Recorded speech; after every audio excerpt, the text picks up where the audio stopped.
इस 26 जनवरी हम अपना 77वां गणतंत्र दिवस मना रहे हैं। लेकिन क्या हमने कभी सोचा है, जब हमारा संविधान 26 नवंबर 1949 का बनकर तैयार हो गया था, तो फिर इसे 2 महीने बाद 26 जनवरी 1950 को ही क्यों लागू करना पड़ता। इसके पीछे कई ऐतिहासिक कारण भी हैं। आइए इसे समझते हैं।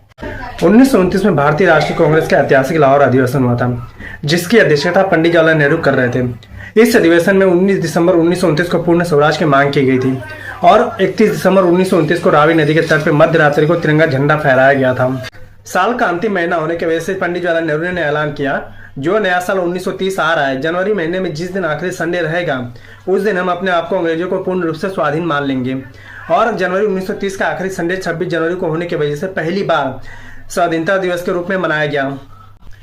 लेकिन संविधान 26 नवंबर 1949 को बनकर तैयार हो जाने की वजह से इस महत्वपूर्ण दिन को ऐसे ही नहीं जान दिया जा सकता था, क्योंकि 1949 का संविधानता दिवस पहले ही मनाया जा चुका था, जो कि हम भारतीयों के लिए सबसे महत्वपूर्ण दिन माना जाता था। इसलिए 26 नवंबर 1949 को संविधान दिवस के रूप में घोषित कर दिया गया और हमारे नेताओं ने इस महत्वपूर्ण दिन को हमेशा यादगार बनाने के लिए 2 महीने बाद 26 जनवरी 1950 को पूरे भारत में संविधान को पूर्ण रूप से लागू कर दिया। जिस दिन हर साल संविधानता दिवस मनाया जाता था, उसी दिन संविधान लागू कर देने की वजह से उस दिन को गणतंत्र दिवस के रूप में मनाया जाने लगा, जिसका मतलब अब यह था कि अब हम संविधान के अधीन में रहेंगे। जब संविधान की बात हो और डॉक्टर बाबा साहब अम्बेडकर का नाम न आए, तो यह कहानी अधूरी रह जाती है। डॉक्टर बाबा साहब अम्बेडकर भारतीय संविधान के मुख्य शिल्पकार थे।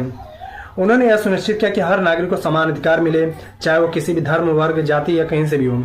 आज हमें जो अधिकार मिले हैं, उनके संघर्ष और सोच का परिणाम है। इसलिए 26 जनवरी को सिर्फ गणतंत्र दिवस नहीं, बल्कि संविधान निर्माता डॉक्टर बाबा साहब अम्बेडकर को भी याद करने का दिन होता है। दिल से नमन है भारत रत्न डॉक्टर बाबा साहब अम्बेडकर को। साथ ही सभी देशवासियों को गणतंत्र दिवस की बहुत बहुत बधाई हो।